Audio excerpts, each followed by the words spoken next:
ओम नमः शिवाय। जय माता दी। दोस्तों, आज की वीडियो में लाया हूँ दुर्गा अष्टमी व्रत कथा और पूजन विधि। नवरात्रि के 8वें दिन माँ दुर्गा की 8वीं शक्ति महागौरी का पूजन किया जाता है। माँ के महागौरी नाम और स्वरूप को लेकर 3 पौराणिक कथाएं भी प्रचलित हैं। कथा के अनुसार देवी पार्वती रूप में माँ गौरी ने भगवान शिव को पति रूप में प्राप्त करने के लिए कठोर तपस्या की थी। एक बार भगवान भोलेनाथ द्वारा कहे गए किसी वचन से पार्वती जी का मन आहत होता है और पार्वती जी तपस्या में लीन हो जाती है।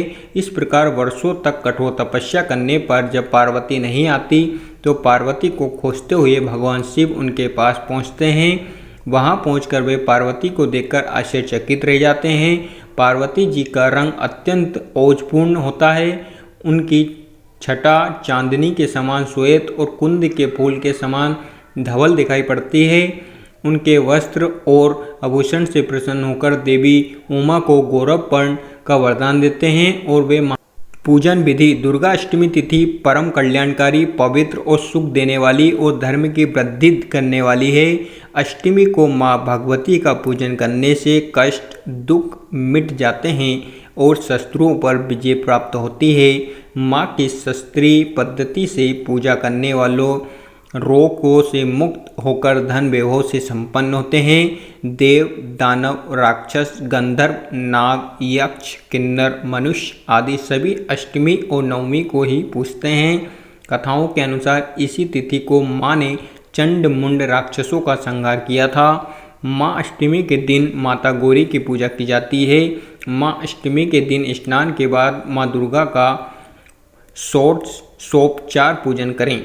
पूजन विधि। महाअष्टमी के दिन माँ दुर्गा के 9 रूपों की पूजा होती है, इसीलिए इस दिन मिट्टी के 9 कलश रखे जाते हैं और देवी दुर्गा के 9 रूपों का ध्यान उनकर आह्वान किया जाता है। अष्टमी के दिन कुलदेवी की पूजा के साथ ही माँ काली, दक्षिणा काली, भद्रकाली और महाकाली की आराधना की जाती है।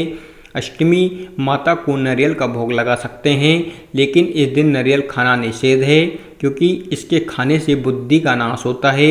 माता महागौरी अन्नपूर्णा का रूप है। इस दिन माता अन्नपूर्णा की पूजा होती है, इसीलिए अष्टमी के दिन कन्या भोज और ब्राह्मणों को भोजन कराया जाता है।